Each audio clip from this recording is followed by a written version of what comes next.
আমি সোনিয়া মেয়র চলে এসেছি আমার রান্নাঘরে। আর এখন তো খুব গরম, গরম মানেই কিন্তু শরীরটা খুব আনচান করে।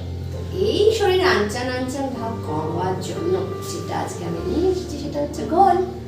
দইয়ের ঘোল রে বাবা, তোমাদেরকে এমনি কোনো ঘোল আমি খাওয়াবো না।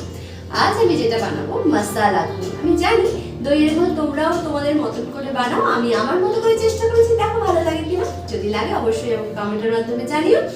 আর বেশি কথা বলবো না, চলো সরাসরি চলে যাই তোমাদেরকে ঘোল খাওয়াতে।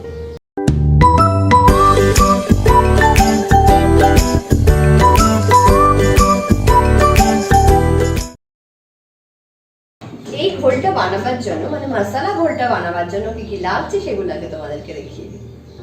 লাগছে ধনে পাতা আর পুদিনা পাতা। আমি এখানে ধনে পাতা আর পুদিনা পাতা মিলিয়ে 1 মুঠো মতো নিয়েছি। এই দেখো 2 চামচ ভর্তি করে টক দই, এমনি নর্মাল যে নুন নিয়ে আমরা সাদা নুন সেই নুন, বিট হাফ চামচ নিয়েছি, বিট নুন হাফ চামচ নিয়েছি।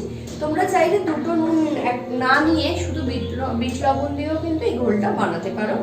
নিয়েছি টেস্ট অনুযায়ী, মানে আমার মুখের স্বাদ যেমন সেই অনুযায়ী চিনি, তোমরা এই মিষ্টি কমিয়ে বা বাড়িয়ে নিতে পারো। আর নিয়েছি হাফ চামচ মতো ভাজা মশলা। চলো প্রথমে ঘোলটা বানিয়ে ফেলি।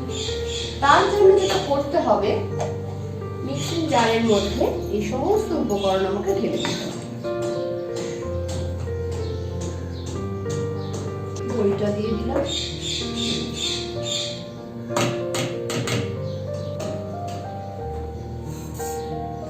শুকনো মশলাগুলো সব দিয়ে দিলাম,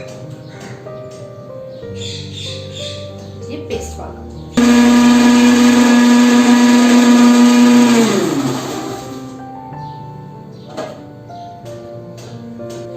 আগে সমস্ত উপকরণ পেস্ট করে নিয়ে এবার আমি একটু জল দিয়ে এটা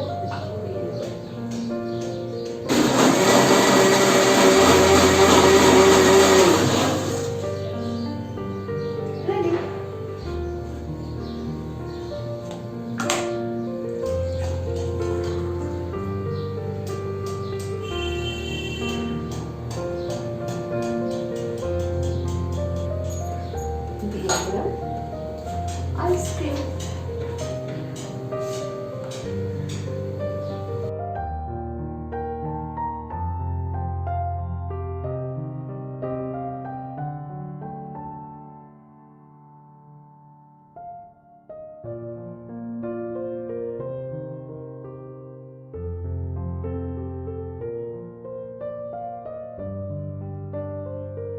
তৈরি হয়ে গেল আমার মশালা ঘোল। কেমন হয়েছে রেসিপিটা? আমার তো খুব ভালো লাগে। যদি ভালো লাগে অবশ্যই কমেন্টের মাধ্যমে জানিও। আর নতুন বন্ধুদেরকে বলবো, যদি আমার রেসিপি ভালো লাগে অবশ্যই আমার চ্যানেল সাবস্ক্রাইব করো, পাশে থাকা বেল আইকনটা অবশ্যই প্রেস করে দিও, যাতে নিত্য নতুন রেসিপি আপলোড করলে সেটা সবার আগে পৌঁছে যাবে তোমাদের কাছে। তাহলে চলো তাড়াতাড়ি ঘোল খাওয়া মানুষদের, মানুষ মানে তোমার বাড়ির মানুষদেরকে। আজকে এই পর্যন্ত, ভালো থেকো, সুস্থ থেকো, কালকে আবার দেখা হবে। ধন্যবাদ।